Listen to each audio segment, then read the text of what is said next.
자, 오늘 말씀은요, 여기에 연결해서 이 주제로 말씀을 살피도록 할 겁니다. 특별히 지금 사순절 기간이잖아요. 이 사순절은 우리의 영성을 점검하기에 참 좋은 기간이에요. 그래서 주신 말씀을 통해서 주제를 살피고 또 우리 영성도 점검하는, 그래서 주신 은혜 함께 나누는 이 한 시간의 예배가 되기를 원합니다. 자, 본문 말씀, 본문 17절 여러분 읽어주세요. 시작. 너희를 인도하는 자들에게 순종하고 복종하라. 그들은 너희 영혼을 위하여 경성하기를 자신들이 청산할 자인 것 같이 하느니라. 그들로 하여금 즐거움으로 이것을 하게 하고 근심으로 하게 하지 말라. 그렇지 않으면 너희에게 유익이 없느니라. 아멘. 첫 번째 대지 따라합니다. 인도자들에게 순종하라. 인도자들에게 순종하라. 우리의 영성을 위해 첫 번째로 점검할 것은 우리를 인도하는 자들, 구역으로 따지면 구역 섬기미들에 해당되겠죠. 또 기관으로 따지면 기관장들이라고 할 수 있겠죠. 리더들에게 순종하는 것입니다. 가정이나 교회, 공동체이기 때문에 필연적으로 리더가 있고 팔로워가 있기 마련입니다. 그렇죠? 공동체는 그럴 수밖에 없지 않겠어요? 국가라고 하는 단체는 인간이 만든 공동체예요. 그러나 가정은, 교회는 하나님이 만든 공동체입니다. 인간이 만든 것 같지만 아니요, 하나님 만들었어요. 인간이 만든 공동체는요, 인간의 룰이 적용되고 인간의 룰대로 운영돼야 돼요. 그러나 하나님 만든 공동체는요, 아무리 인간들이 모였어도 하나님의 룰이 적용돼야 되고 하나님의 룰대로 운영되어야 해요. 공동체, 특히 하나님의 공동체, 그 질서를 위한 하나님의 룰은 단순해요. 리더에게 복종하라 해요. 리더에게 순종하라 해요. 가정의 리더는 아버지입니다. 부부의 리더는 남편입니다. 아내들아, 남편들에게 복종하라. 이게 성경 말씀이고 하나님의 룰이에요. 엄준한 하나님의 룰이에요. 가정은 인간이 만든 공동체가 아니고 하나님이 만들었기에 하나님의 룰대로 운영되어야 해요. 교회는 하나님이 만든 공동체죠. 교회에는 다양한 리더들이 있어요. 소그룹 리더들이 있고, 구역의 리더들, 구역 섬김이들이 있고, 기관의 리더들, 기관장들, 교회학교 부장들, 또 선교회장들, 리더들이 있고, 엘더들, 장로들이 있고, 패스터들, 목회자들이 있어요. 오늘 성경은 분명하게 말합니다. 너희를 인도하는 자, 즉 그 리더들에게 순종하라. 이것이 하나님의 룰이요, 하나님의 법칙이요, 공동체 질서를 위한 하나님의 말씀이에요. 근데 안 지키잖아요. 이거 철저히 어겨버리잖아요. 왜요? 첫째, 성경에 이런 말씀이 있는지를 몰라. 성경 공부를 안 해가지고 성경에 이런 말씀이 있는지를 몰라. 교회와 가정이 하나님의 만든 하나님의 공동체인지를 몰라요. 둘째, 복음을 몰라요.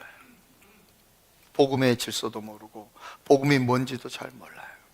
그리고 세 번째, 가장 강력한 거, 지금 시대의 가치관하고 안 맞아요. 지금 시대 가치관에 복종? 순종? 지금 무슨 권위주의 시대입니까? 지금이 왕정국가 시대입니까? 뭔 헛소리 하십니까? 그런 전근대적인 사고방식 갖고 있으니까 세상 사람들이 교회 안 오는 거예요 하면서 잘난 척하는 성도들이 있지요. 복음보다, 진리보다 시대 가치관을 우선시하는 그런 인간들이 교회에 침투해서 교회의 세력을 형성하면 이런 일들이 발생하는 거예요. 하나님의 엄중한 말씀이, 진리의 말씀이 있는데 그것 어겨버립니다. 무시해버립니다. 오늘 성경은 분명히 말하거든요. 너희를 인도하는 자들에게 순종하라고, 복종하라고. 하나님의 공동체니까. 이게 인간들끼리 모인 인간 공동체라면 지킬 필요 없어요. 아마도 교회를 인간 공동체라고 착각하는 분들은 그렇게 주장하는 것 같은데, 아니요, 교회는 인간 공동체 아니에요. 주님의 몸이고요, 하나님의 공동체인 줄로 믿습니다. 이 하나님의 말씀을, 이 하나님의 룰을 공동체가 지키지 않으면 누가 피해를 당하고 누가 불행을 당하냐면 너희라는 거예요. 리더가 아니라 팔로워들. 너희에게 유익이 없다. 너희. 성경에 그런 말이 있었나요? 예, 있어요. 순종하지 않고 우리가 복종하지 않으면 리더가 괴롭고, 리더가 일하기 힘들고, 리더가 괴로움이 일하면 리더에게 불행과 리더에게 피해가 발생하는 줄 알았는데 아니래요. 팔로워들에게 피해가 발생한대요. 그렇다면 너희에게 유익이 없다 그랬는데 그 유익이라는 게 뭘까요? 이 유익이라는 단어를 원어 성경에 찾아보니까 뭐라고 되어 있냐면 알루스 텔레스라고 되어 있어요. 이 유익이 없다라는 말은 헬라어로 알루시텔레스예요. 알루시텔레스라는 말은 경제 용어입니다. 돈 거래하는 상인들 사이에 주고받는 언어를 사용한 거예요. 성경에 자주 등장하지 않은 자본주의 용어입니다. 여러분, 자본주의의 핵심이 뭐예요? 이윤 추구예요. 이건 기업의 목적과도 같아요. 그런데 유익이 없다는 말은 너에게 이윤이 절대 없을 것이라는 거예요. 너희에게 이윤이 없을 것이다. 그러니까 장사를 해도 이득 없는 장사하게 될 것이고, 사업을 해도 소득 없는 사업이 될 것이고, 구멍난 금고처럼, 밑 빠진 독처럼 그렇게 일하고 수고했는데도 절대 이득 없는 그런 삶이 너희들에게 피해로 발생하게 될 것이다. 이게 오늘 성경 말씀인 거예요. 우리 식구들이 열심히 돈 벌고 열심히 고생하고 했는데 왜 이렇게 경제적으로 쪼달릴까? 이런 일이 발생한다는 거죠. 아니, 손님들이 또 오고 장사도 나름 잘 된 것 같은데, 아니, 계산해보면 왜 이렇게 손해일까? 이런 일이 발생한다는 거죠. 교회 성도들이 오고 막 이렇게 등록도 하고 막 그러는데 교회가 어디가 구멍난 것처럼 왜 이렇게 부흥이 안 되는 걸까? 이런 일이 발생한다는 거죠. 하나님 말씀을 어기면, 공동체 질서를 위한 하나님의 말씀을 어기면 이런 일이 발생한다는 거지요. 사랑하는 성도 여러분, 우리 예수님, 우리 주님은 생수의 근원이 되시는 줄로 믿습니다. 우리 하나님은 생명수 샘물이 되는 줄로 믿습니다. 생수의 강물 되시는 그 주님께 깨어진 그릇 같은 우리가, 구멍난 바가지 같은 우리의 가정이 온전히 그 안에 거하게 될 때 충만하게 채워지는 역사가 있는 줄로 믿습니다. 우리가 그 안에 거하지 못하고 그 말씀에게 순종하지 못하고 우리가 그 속에 잠겨있지 못하고 나와 있으면 절대 못 담아요. 우린 깨어진 그릇이고 구멍난 바가지이기 때문에 우리가 안 채워져요. 아무리 뭔가를 채워도 다 새버리고 안 채워져요. 말씀을 어기는 순간, 하나님의 룰을 지키지 않는 순간 우리는요 깨어진 그릇이고 구멍난 바가지이기 때문에 아무리 채워도 안 채워진단 말이에요. 물을 바꿔야 채워지는 게 아니라 그릇이 물속에 들어가야 채워지는 거예요. 하나님 말씀에 순종함으로 우리 주님 안에 온전히 거하게 될 때 우리라고 하는 그릇이, 우리 가정이라고 하는 그릇이, 우리 교회라고 하는 이 그릇이 채워지는 역사가 있는 줄로 믿습니다. 그리할 때 우리도 다윗처럼 내 잔이 넘치나이다 고백할 수 있는 거예요. 사랑하는 성도 여러분, 이 사순절 우리 영성을 점검하면서 우리의 모습이 깨진 그릇은 아닌지, 우리의 가정이 구멍난 바가지는 아닌지, 우리 교회가 깨어지고 구멍나버려 있는 건 아닌지, 말씀 어기고 있는 건 아닌지 돌아보고 다시 말씀 속으로 들어가고 말씀에 순종하고 주님이 명령하신 그 명령대로 순종해서 채워짐이 가득한 그런 귀한 공동체가 우리 가정이 되고 우리 교회가 되시기를 주님의 이름으로 축원드립니다. 두 번째는요, 오늘 본문 그 다음 절 18절 19절입니다. 시작. 우리를 위하여 기도하라. 우리가 모든 일에 성하게 행하려 함으로 우리에게 선한 양심이 있는 줄을 확신하노니 내가 더 속히 너희에게 돌아가기 위하여 너희가 기도하기를 더욱 원하노라. 아멘. 우리를 위하여 기도하라. 너희에게 돌아가기 위하여 너희가 기도하기를 더욱 원하노라. 두 번째 대지 따라합니다. 주의 종을 위하여 기도하라. 주의 종을 위하여 기도하라. 두 번째로 우리의 영성을 위해 점검해야 할 것은 주의 종을 위하여 중보하는 것입니다. 오늘 본문은 히브리서잖아요. 히브리서 저자는 대부분의 학자들은 사도 바울이라고 그렇게 추측을 해요. 근데 어떤 학자들은 사도 바울이 아니라 다른 사도들이다라고 하는 학자들도 있어요. 근데 일반적으로 사도 바울일 거라고 추측을 합니다만은, 애석하게도 히브리서 내부에는 누가 썼다라는 기록이 없어요. 그래서 단정 짓기는 어렵습니다. 우리 천국 가면은 정확하게 알겠지만 대부분 그저 사도 바울일 것이라고 추측을 하는 건데, 분명한 사실은 바울이 썼든 다른 사도가 썼든 사도들이 쓴 건 확실해요. 그렇다면 오늘 본문에서 우리를 위하여 기도하라 라고 할 때 우리는 누굴까요? 사도들이에요. 주의 종들이에요. 주의 종들을 위해서 기도하라고 권면하고 있는 거예요. 너희가 우리를 위하여 기도할 것을 더욱 원하노라 라고 더 기도해야 된다고 명령 주고 있어요. 주의 종을 위해서 기도해야 된대요. 주의 종을 위해서 중보해야 된대요. 여러분, 주의 종을 위해서 기도해 주십시오. 특별히 저를 위해 기도해 주십시오. 하나님, 우리 목사님 길이 열리게 해주소서. 하나님, 우리 목사님 미래가 열리게 해주소서.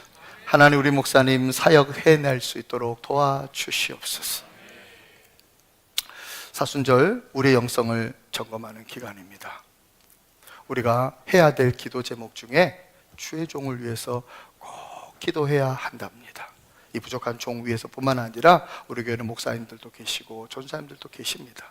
위해서 꼭 기도해줘서 중보 기도의 위력과 능력으로 말미암아 하나님 나라를 위해서 결정적인 역할들이 이 귀한 교회에 가득가득 넘치기를 주님의 이름으로 축원드립니다.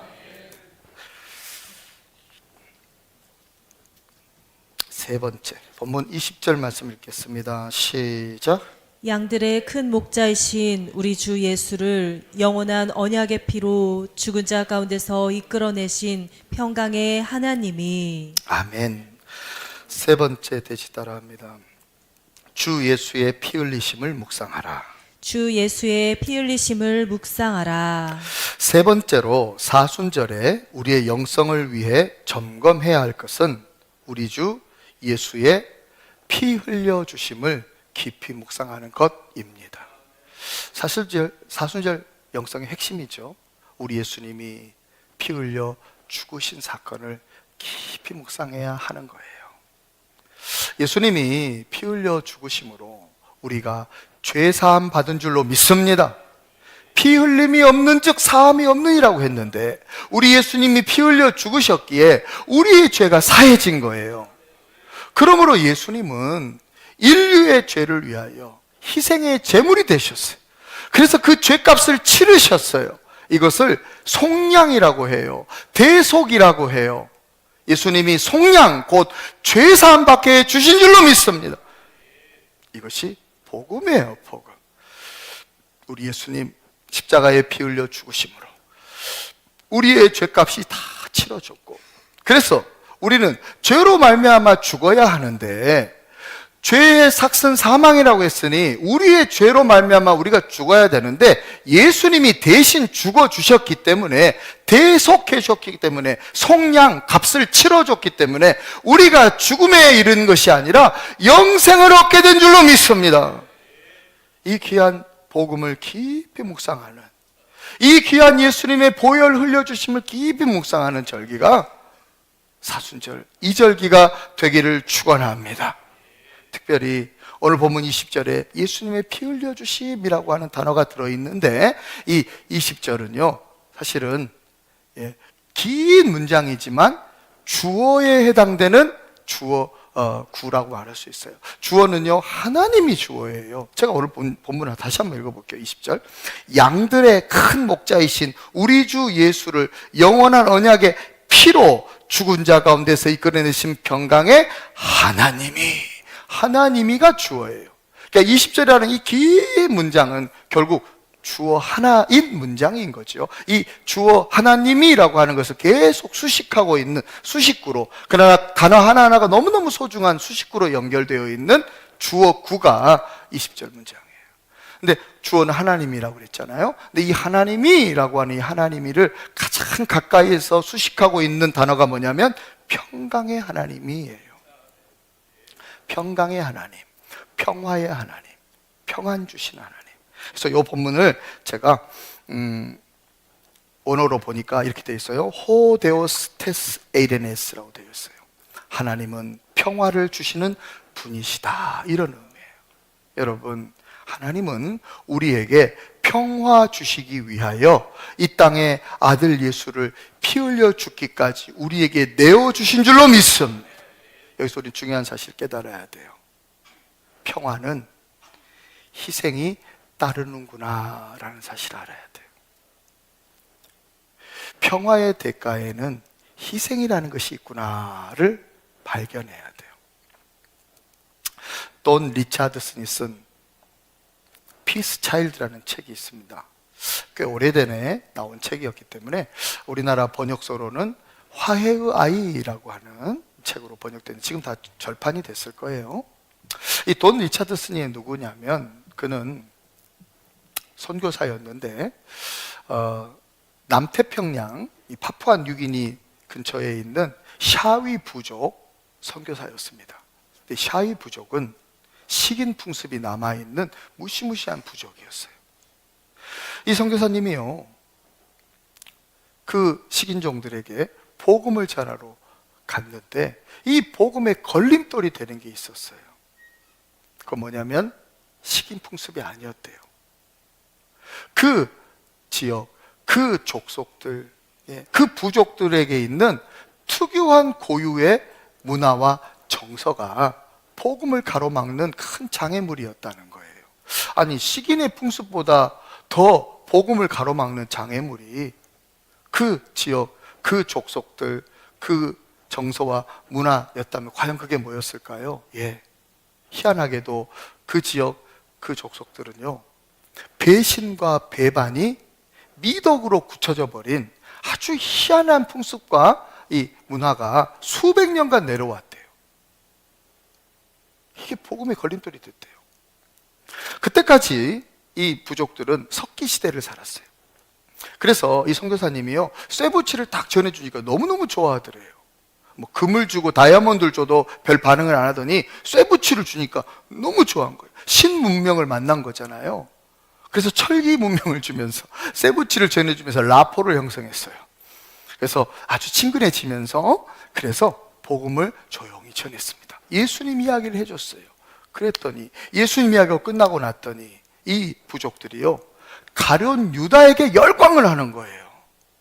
아니, 예수님 이야기를 했는데 왜 가룟 유다에게 열광할까요? 가룟 유다야말로 배신과 배반의 아이콘이잖아요. 극적으로 배신하고 극적으로 배반한 너무너무 멋진 인물 가룟 유다를 열광하고 숭배해버리더래요. 그래서 이 족속에게는 복음을 못 전하겠구나. 나는 이 식인의 풍습이 복음을 못 전하게 하는 걸림돌이 될 줄 알았는데 이 지역 정서와 이 문화가 복음을 전하게 못하게 하는 걸림돌이구나 하고 절망하고 있었대요. 여러분 생각해 보세요. 배신과 배반이 미덕이 된 그런 사회, 그런 집단이라면 얼마나 싸움과 다툼과 전쟁이 잦겠습니까? 그렇죠? 그러다 보니까요, 이 족속, 저 족속, 막 족속끼리 계속 분쟁과 싸움과 전쟁이 끊임없이 일어나는 거예요. 왜요? 배신과 배반이 미덕이니까 그런 일이 생길 수밖에 없을 거 아니에요. 그런데 어느 족속과 어느 족속이 막 배신과 배반으로 막 싸우다가 딱 멈추고 평화하던 기간이 있더래요. 그게 언제냐? 그걸 어떻게 하느냐? 평화 조약을 맺는데 이렇게 조약을 맺더라는 거예요. 자기 부족의 갓난아기 하고 다른 부족이 갓난아기를 맞바꾸는 거예요. 1대1로 교환을 해요. 그래서 이 아이가 크는 동안, 이 아이가 피해를 당하지 않고 크는 동안에는 전쟁이 안 일어나는 거예요. 평화가 찾아온 거예요. 그때 부르는 이 아이가 바로 피스 차일드예요. 화해의 아이, 평화의 아이, 피스 차일드. 여러분, 이 부족이 얻은 평화는요, 그 어린 아기의 생명권을 다른 부족에게 넘겨주면서 그 대가로 얻은 평화예요. 자기 아이의 생명을 다른 부족에게 넘겨주면서 그 대가로 얻은 평화, 이 부족에게 주어진 평화였어요. 피스 차일드를 통해서. 그래서 선교사님이 그걸 발견하고 복음을 다시 전했어요. 그 피스 차일드가 바로 예수님이라고. 하나님이 이 땅에 참된 평화를 주시기 위하여 자기에게 하나밖에 없는 독생자 예수를 어린 아기로 이 땅에 보내주셨고, 그 예수를 희생시킴으로 말미암아 평화를 주시고 구원을 이루어 주셨다고 그렇게 설명하니까 그때서야 예수를 영접받으래요. 사랑하는 성도 여러분, 평화는 그냥 오는 게 아니라 희생의 대가가 필요해요. 우리에게 주신 하나님의 참된 평화에는 예수님이 십자가에 피 흘려 죽으신 희생이 담겨 있다라는 사실을 우리는 발견해야 합니다. 사랑하는 성도 여러분, 모든 공동체가 평화를 꿈꿉니다. 모든 공동체가 평안을 꿈꿉니다. 모든 공동체가 평강을 꿈꿉니다. 근데 그 평화와 평안과 평강에는 반드시 희생의 대가가 있어야 한답니다. 제가 미국에서 목회할 때였어요. 제가 섬기는 교회가 한인들이 많지 않은 곳이었기 때문에 3, 4년을 열심히 사역을 했는데도 교회가 부흥이 안 되는 거예요. 그래서 굉장히 낙심하고 있었을 때였습니다. 그때였어요. 그 동네 오래 사셨던 다른 교회에 다니는 어느 분이 저희 집에 와서 저희 부부에게 이렇게 얘기하더라고요. 목사님 오시고 다음부터 목사님 교회가 정말 평화로워졌어요. 그런 얘기를 하는 거예요. 그래서 하면 되묻었어요.